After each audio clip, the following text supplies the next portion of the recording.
Thanks very much, and good afternoon. I think I'm standing in between you and the dinner cruise, so I appreciate your patience as we work through this late afternoon pitch. It's my favorite spot of the day. And as was mentioned, I'm here for Olivier Loyot, my colleague, who could not be with us. So again, just very happy to be here to share what we're doing and what we're working on currently at GE. So for those of you who are unaware, I represent GE Life Sciences Enterprise Solutions.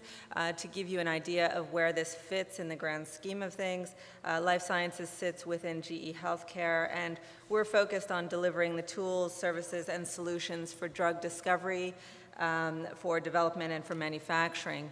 So to make clear a distinction, we are not a biopharmaceutical producer. We don't produce vaccines, but we enable our customers, both large organizations, small biotechs, as well as ministries of health and global NGOs to achieve their goals here. We offer, again, a range of products, services, and technologies. And perhaps the clearest link to the broader GE Healthcare for us is through an initiative in the form of Health Imagination.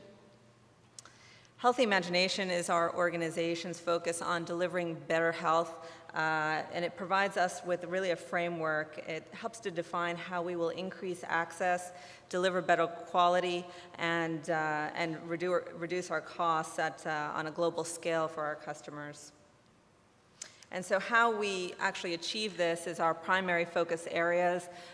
We've mentioned here plasma, various biosimilars and biodefense initiatives, but for today's discussion, we will focus on vaccines specifically. So what I'd like to do is start with a bit of a macro view on the challenges that we see within vaccines. And then what we'll do is take that in to apply to some of our technologies and look at a case study that we have completed and share with you those results. And indeed, we'll talk a bit more about single-use technologies. So in the grand scheme of things, the graph at your left will be, you'll see in the upper left corner, this is taken from World Health Organization, showing the changing need for vaccines in developing countries. And what you can see over a period of time describing three categories. The first is the traditional, the bottom level in white. The second is sort of an underused, newer transitional vaccine. And then the third is the still unmet medical needs at the top. And the circle, the size of the circle is proportional to the amount of deaths that can be prevented by vaccination. So obviously the need for modern and novel vaccines continue to grow. The vaccine market, as was mentioned earlier today, is still dominated by a few big players. And of course, the biggest revenue coming from Western countries. But the largest market growth we expect, again, as mentioned earlier today, in emerging countries and the rest of the world. So most of the vaccine producers we see are expanding into these spaces through collaborations or acquisitions or other activities to add to their product portfolios. And so here we see an evolution in terms of vaccine technologies. For many years, we see vaccines made based on a few traditional technologies, not a lot of significant technology breakthrough for some time. But in recent years, again, as mentioned, we see vaccine development making huge progress with many innovative technologies, also introduction of different cell-based vaccines, VLPs, even whole viruses. So complexity is growing here. And what we're trying to do is find a way to actually address this complexity through different novel ways of developing facilities, developing processes, and also doing quite a lot of process optimization. So most of the bigger vaccine producers we see have a pipeline of vaccines based on novel technologies, but addressing this high market need.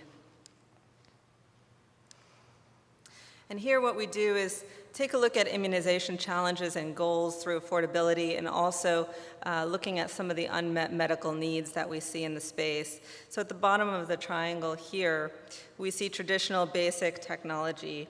And this is a lot of smaller vaccine producers, many countries producing these vaccines, perhaps not according to GMP standards.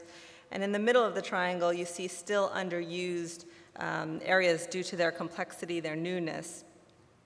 As we go up, we see the costs also increasing and still unmet needs, but the trend here is likely to continue with a complex technology and also increasingly high regulatory standards. So for many of the small vaccine manufacturers, we see this as a significant challenge to be able to step up and produce innovative vaccines at this level, tech transfer obviously being a key issue here. So if we take a look at designing a new facility, and what are the challenges that we're faced with here? Certainly the cost is a critical factor. We see by increasing facility utilization, we can reduce the overhead costs effectively. And this is one way to do this is through introducing multiple products. So if we're able to actually use the facility for multiple vaccine products, we can increase the utilization, but then we introduce more complexity. And so that's the next challenge, is trying to address that. As we discussed, different vaccines, different expression systems, also then the downstream processes are different, and depending on what active substance we're talking about. So by implementing a flexible design, we can over time reduce the changeover, increase the amount of products that can come through a facility, and as mentioned, we can also increase the capability of the facility in the case of a pandemic or sudden outbreak. So these are some of the advantages to other products and other approaches. So the key challenge then is facing by some of these organizations is to find a platform technology among the multitude of available technologies to then quickly be able to increase manufacturing and, in the case of a pandemic, respond to that case, and to standardize development platforms and routines. So there's quite a lot wrapped up in this. Above all, we need to also identify what type of facility we'll be using, whether it's stainless steel, whether it's flexible, and how much single use we'll actually employ. So again, just taking a look at then what GE offers in the grand scheme of things, one of the things that we're being asked to do by some organizations is offer IP either through partnerships or collaborations. We're able to bring parties to the table and help to initiate that process. The next is looking at it from a process development standpoint. Our organization has about 50 years of experience within the bioprocess, biopharma manufacturing areas, and so access to this knowledge base is critical. Taking it a step further, looking at it from construction and facility design, this is something that we also do, again, in those 4 key areas. Adding those manufacturing solutions, and then finally, construction and the complete manufacturing concept. So this is what we aim to provide to the marketplace. And I think what we'll do next is just give you an idea of some of the various designs that we've been seeing for alternative plants. So obviously, in the traditional fixed infrastructure approach, you see mostly a single product, a major investment, and a significant lead time.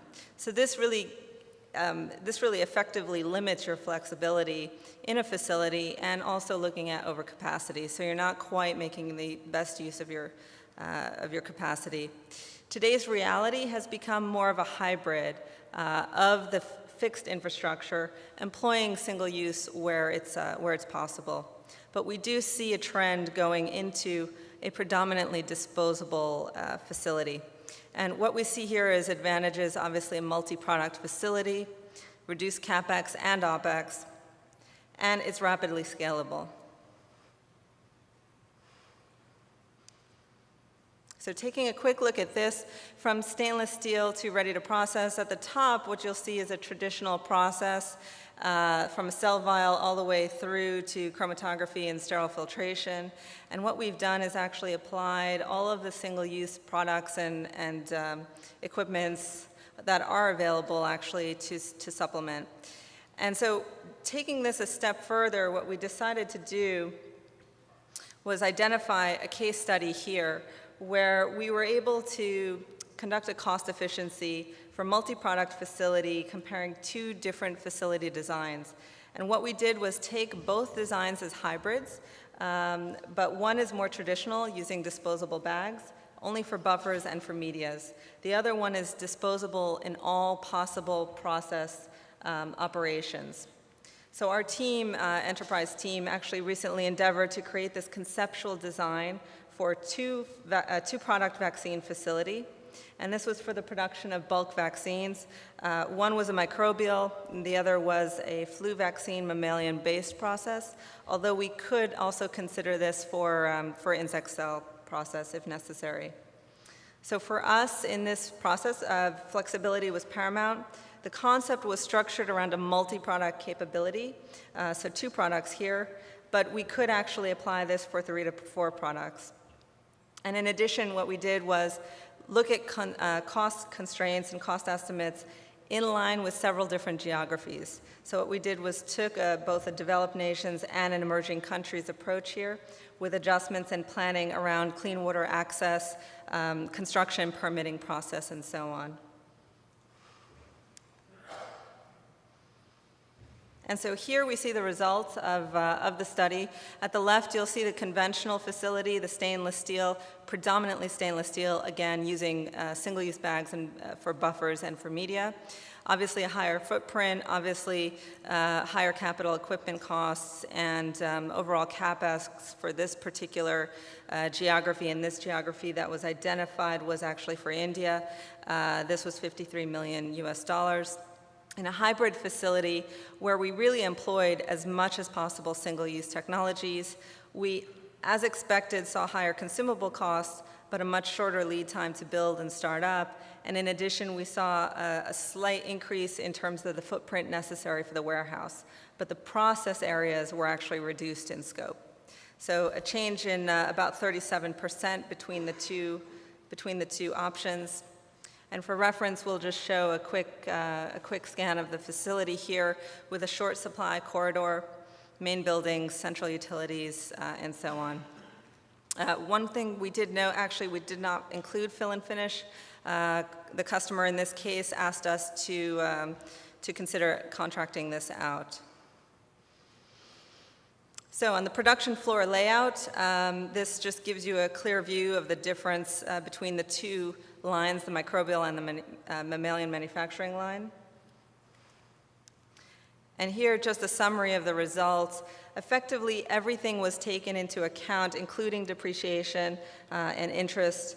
It shows that the single use is actually cheaper, lower cost to run. While the cost per dose is very similar, with 3 to 4 products, we see a much higher difference between the two cost per doses. Also, in terms of cost over time, we see the single-use curve is always below, lower investment initially and the lower operational cost. And capacity difference, what we see here is it's different, obviously, when 3 to 4 products are run as opposed to 1 to 2. While the cost of goods is actually higher for the single-use products, once you consider interest and depreciation, we also do as well see a lower cost.